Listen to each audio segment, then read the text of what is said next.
Abbiamo assistito poco fa a un interessante spettacolo delle torri umane. Cosa si presenta, da dove venite e ci spiegate un po' questo spettacolo, in cosa consiste? Va bene, io sono Mauro Gregori, membro della Coglia Veglia dei Cichet di Vals.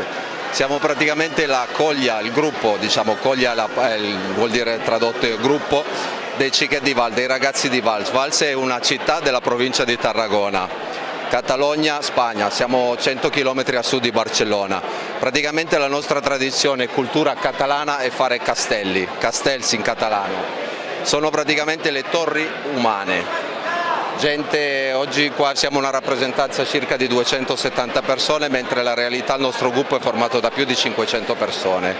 Oggi praticamente siamo qua al Palazzo dei Congressi per fare, diciamo, una manifestazione di castelli di 7-8 piani, quindi diciamo che nel nostro repertorio abbiamo anche castelli di 9-10 piani. Siamo la coglia più antica che la storia ricordi, abbiamo documenti che risalgono alla nostra tradizione al 1791, quindi ci consideriamo veglia, che tradotto vuol dire antica. Praticamente siamo la coglia con più storie in assoluto, si può dire quasi che i castelli li abbiamo inventati noi. Adesso stiamo facendo appunto una manifestazione per il pubblico, dove proviamo varie strutture. Prima avete potuto vedere una struttura di 4 di 7 piani, abbiamo fatto un 2 di 7 piani e adesso non so i compagni cosa staranno preparando. Avete anche un'orchestra che vi accompagna, abbiamo sentito un'orchestra. Più che un'orchestra la chiamiamo Graglias. Praticamente questa musica che voi ascoltate non è una musica di accompagnamento, ma scandisce praticamente il ritmo del castello. La musica varia a seconda di come si viene a costruire il castello. Perché realmente si usa questa musica? Perché la gente che forma il gruppo di base, letteralmente chiamato Pigna, che praticamente il gruppo che forma la base del castello, non può vedere la costruzione del castello, perché per la pericolosità che ha il castello di per sé la gente sta col capo chino per proteggersi da un'eventuale caduta. Questa musica scandisce il ritmo del castello, quindi praticamente ascoltando questa musica i componenti della base della Pigna sanno perfettamente in che punto sta il castello, perché il castello durante la sua costruzione ha bisogno di diverse fasi di forza. Tutta la forza è dall'esterno verso l'interno per far sì che la struttura si mantenga verso l'alto. Sono dei bambini, abbiamo visto anche. Sì, i bambini vengono letteralmente chiamati canaglia, che sono la parte, diciamo, superiore del castello, letteralmente chiamata in catalano pom de dalt, la mela di in cima.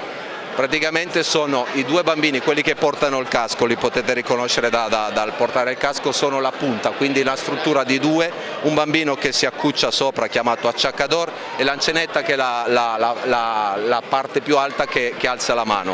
Il castello si viene praticamente detto caricato, carregato, quando l'ancenetta praticamente scavalca l'ultimo componente e alzando la mano il castello si dice realizzato. E già così ha, diciamo, un punteggio. A partire da lì si deve smontare il castello, quindi praticamente un castello smontato ha più valore di un castello caricato. Nel caso il castello si rompesse dopo che la bambina ha alzato la mano, in quel caso solo si considererebbe come caricato. Come valuti questa presenza ad Agrigento? A noi siamo onoratissimi di partecipare al 73esimo Mandorlo in Fiore, per noi è un onore poter compartire, portare a questa città la nostra tradizione, la nostra cultura. L'arte di fare queste strutture per noi è qualcosa che nasce da dentro.